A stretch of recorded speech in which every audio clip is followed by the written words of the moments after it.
Hey man, where'd y'all come from? All right, man. Anyway, since you're here, welcome to chess, ladies and gentlemen. All right, man. So you guys know we got the London Chess Classic going on. I did one game already. I figured I'd go ahead and grab the game that we have today. This is taken out of round number 9. And this is Nikolas Theodorou versus Alireza Firouzja. So I got a couple languages to holler at y'all about. So I do have my people from the Philippines. As I always say, salamat. I appreciate you guys very much. Anybody who is coming from Greece, I will say efaristo. Anybody who is coming from Iran, I will say kheli mamnoon.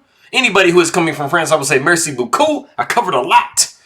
But anybody else coming from around the world, I appreciate you guys very much. But let's take a look and see what we got for this game, homie.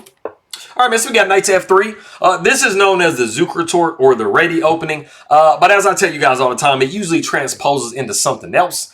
So it doesn't stay ready, you know, forever.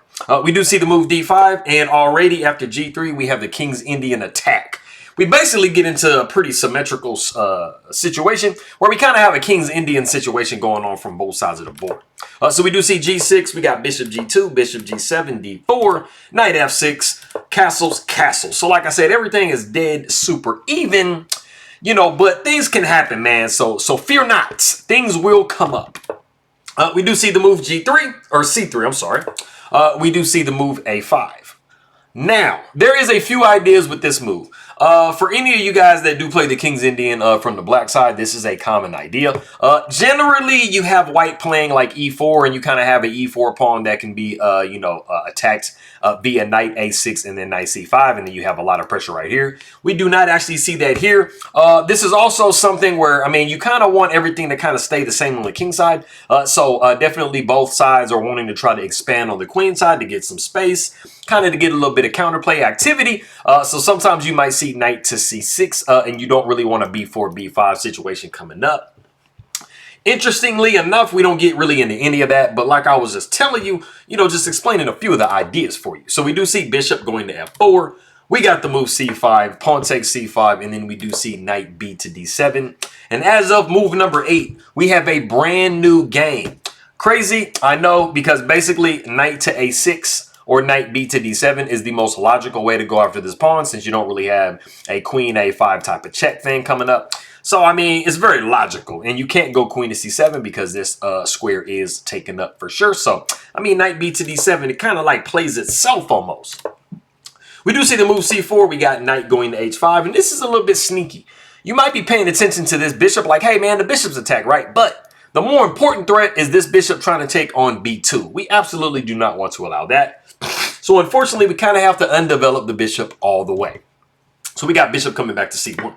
Pawn takes c4, we got queen going up to d5, which might look kind of scary for black, but I mean, it's nothing really too crazy. We're basically just saying we want to win this pawn.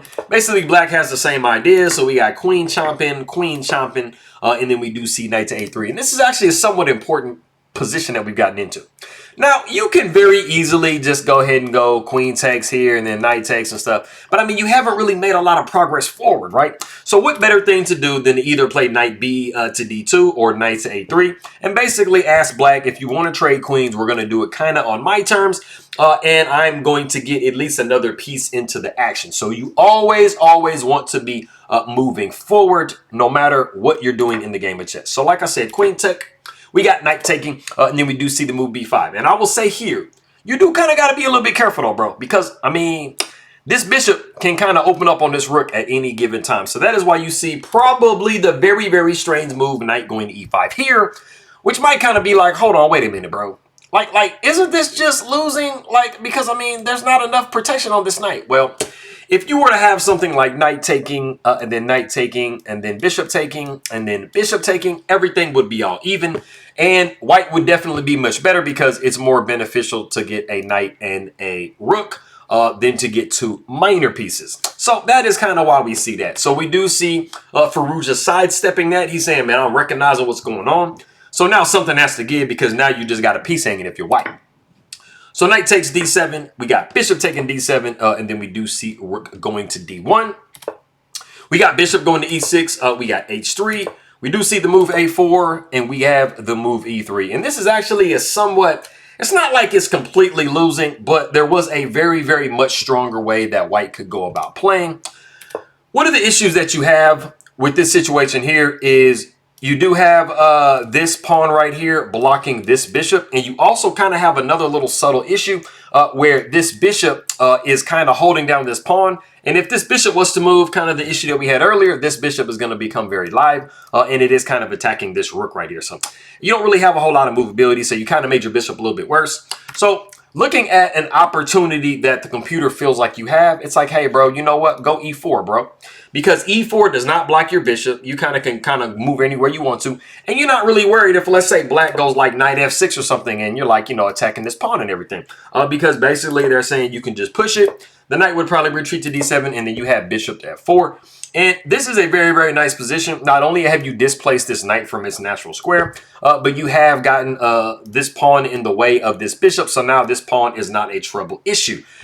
And you have some, you have some pressure here, stuff like that. Maybe a knight, you can move rook over here. Maybe knight can come and, kind of threaten this bishop and stuff. So you have a lot of activity if you are on the white side. But like I said, we didn't see that. We saw Theodorou go ahead and just play a little bit more conservatively. And he just went e3. But you will see coming up in these positions that e3 and giving yourself a problem bishop was just kind of a little bit of something that kind of held you back if you are white. So we do see the move f5. We got bishop down to f1. And possibly f5 came because they understood that at some point. So Firouzja did understand that e4 was kind of a trouble move. And he might have been thinking that Theodorou was going to be playing it in this game, in this position right here. So we do see bishop going down to f1, but we see a really, really nice bishop going to c4. And you're not kind of getting the attack that you thought you were. So the knight does come to d4. We see rook going over to d8. We see rook going over to e1.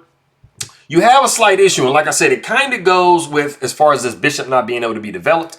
These rooks are actually not connected yet. So the problem is this move e5 right here can knock this knight, and then you have a problem where you can't really put it anywhere that protects this rook. So you kind of have to get at a dodge with that, and you're basically saying I have to kind of give up a pawn. So you see rook going to e1.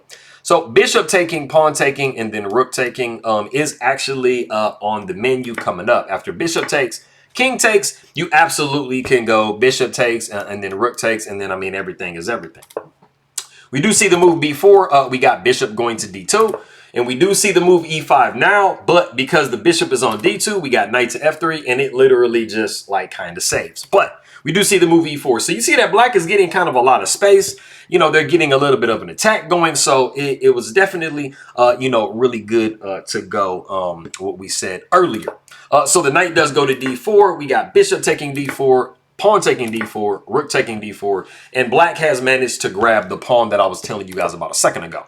We do see bishop going to e3, and it does kind of place an attack on the rook, but I mean, it's not the be-all, end-all. The rook is just going to move somewhere like to c4, and everything is everything. We do see rook a going to d1. We got the knight going back to f6, so black is kind of like regrouping, enjoying their pawn for the moment. We do see rook to d8 with check. The king goes down to f7. We got the rook e to d1. And this actually looks pretty powerful because you're like, man, I got both of these rooks on this open file. But black does have an extra pawn. So, I mean, it's not anything to write home about. We do see rook going to c2, and you absolutely cannot lose any more pawns. So we have to defend with rook 1 to d2. We got rook a to c6. We see rook 8 to d4. Rook takes d4. We got bishop taking d4. And then we have activated our other rook by going rook to c2. And we're getting to a very critical position coming up. We got bishop taking b4, rook taking up b2, and then we do see the move a3. And there is a very, very nice idea in the position, something you should be kind of noticing if you're black. There is a move that starts off this idea if you are like Firouzja. If you want to go ahead and pause the video and try to guess what this move is, and then more importantly, kind of what the ideas are, go ahead and do so. Okay, so what we actually saw in the game was rook to a2, but that ended up being just a touch passive. There was a little bit of a better opportunity. So what you should be noticing if you are black in this position is that you have a pawn majority over here on the king side. Like you're basically just enjoying an extra pawn, right? Well, the thing is you can actually put yourself in a very, very aggressive position where this pawn structure can become somewhat of an issue. So the move that I was looking for is rook to b3. And basically what you're going to be able to do is start to kind of roll your pawns and create a break in white's pawn structure. And then you should be able to scoop up something like, let's say, the h3 pawn. There's many different ways that you can go about doing that. The king would probably come to e2 for white. You would probably see something like f4, and then pawn takes f4, rook takes h3. What you've done is you're trading down into a somewhat favorable endgame. You have just damaged white's structure a little bit. So if nothing else, you've given white a tougher endgame to try to play. So one of the things is it's not necessarily that your endgame might be more winning than the other person's, but we're all humans. So at the end of the day, if you give somebody a harder technical endgame to play, maybe they misplay it, and then maybe you win the game. So you never know, man. So there was a couple of different ideas here. You could have definitely started rolling different pawns, and your whole goal is to basically produce a break, you know, like some damage to white structure, so that, like I said, they have just a harder endgame to try to go ahead and play. And if this rook actually could come back here, I mean, this knight can come here, and you got a little bit of a question mark on this pawn also. So that's definitely some ideas. But like I said, we did not see that. In the game, we actually saw rook to a2. So there's some logic behind this move. I mean, it does still kind of like hold this 7th rank. It's definitely a strong place for a rook to be. You know, the king can't come here. It would have to kind of come here, and then you can start to kind of get the pawns rolling. So, I mean, there's some similar ideas involved. But we do see rook going to d6. We got the move g5.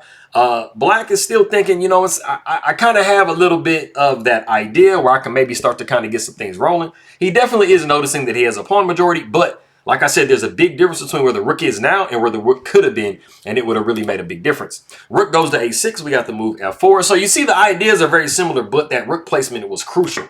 We got pawn taking, and then we see rook going to a7 with check. The king goes down to g6. We see rook to a6. Black is trying to unpin itself again. We see rook to a7 with check. The king goes back down to g6, and then we do see rook to a6. And we have drawn the game by threefold repetition.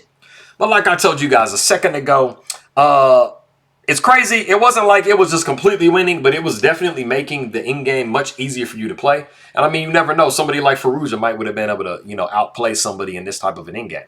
So it's subtle, but putting the rook here was definitely much stronger than putting the rook where it was, because it's not really kind of doing a lot in this position. I mean, it's kind of attacking this pawn, but I mean, it's not the end of the world. So, you know, it's a little stuff like that that you kind of add up, and sometimes that's how people like Magnus Carlsen win in games and things like that. So that is that. So like I said, for my people in the Philippines, Messiah Koma, Kitty Kang Muli, I appreciate you guys very much for stopping back by. Anybody who is coming from Greece, Efaristo, I appreciate you guys very much. Anybody who is coming from France, I'll say merci beaucoup. Au revoir to you guys. I'll see you later. Anybody coming from Iran, I will say Haley Mamnoon. And I'm going to catch you guys next time.